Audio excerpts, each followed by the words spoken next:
جب اللہ تبارک و تعالیٰ نے دیکھے قرآن کریم میں لفظ جن پہلے آیا ہے، کیوں؟ کیونکہ انسانوں سے پہلے جن کی تخلیق ہوئی. وما خلقت الجن والانس الا لیعبدون. ہم نے جن اور انس کو، انسانوں کو اپنی عبادت کے لیے تخلیق کیا. صحیح؟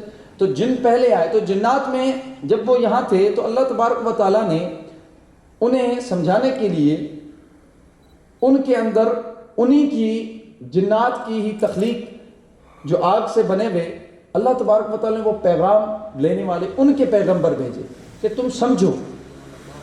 یہ شیخ عبداللہ محدث دہلوی مدارج النبوت میں لکھتے ہیں کہ وہ انہوں نے فساد کیا. صحیح؟ پھر اس کے بعد ان میں ایک جن تھا. صحیح؟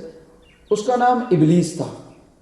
وہ ان سب چیزوں سے علیحدہ تھا. وہ عبادت، سجدے اور وہ اپنے آپ کو بنانے میں لگا تھا.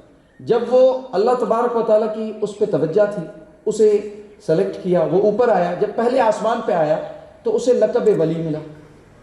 تو فرشتوں نے اس کی ایکٹیویٹیز کو دیکھا کہ ایک طرف متوجہ ہے، یہ ہم سے کراس کرے گا اور یہ دوسرے آسمان پہ جائے.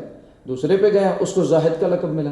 اس طرح دیکھا کہ اوپر سے بھی اوپر جائے گا. یہ وہاں گیا تو اسے عابد کا لقب ملا. اس طرح وہ القاب ملتے گئے. سب کو پتا تھا یہ پروگریس کرے گا، آگے جائے گا اور آگے جائے گا، حتیٰ کہ یہ فردوس جنت کے اندر داخل ہوگا. جب جنت میں داخل ہوا تو وہ جبریل، وہ سیدنا جبریل، سیدنا اسرافیل، سیدنا عزرائیل، سیدنا میکائیل اور جنت کے فرشتوں ملائکہ ان کا استاد بن بیٹھا. صحیح؟ تو اللہ تبارک و تعالیٰ نے انہیں بھی استاد اس سسٹم سے گزارا. فرشتوں کو بھی استاد تھا، لیکن وہ الگ بات ہے کہ استاد شیطان نکلے.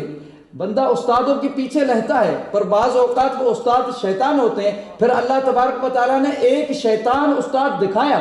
پھر اس کے بعد اللہ تبارک و تعالیٰ نے فرمایا دیکھو اسکلز، اس کی عبادتیں، اس کی ریاضتیں، اس کی ظاہری شخصیت اور اس کی علم، اس تک نہ دیکھنا، میں نے تمہیں دکھا دیا.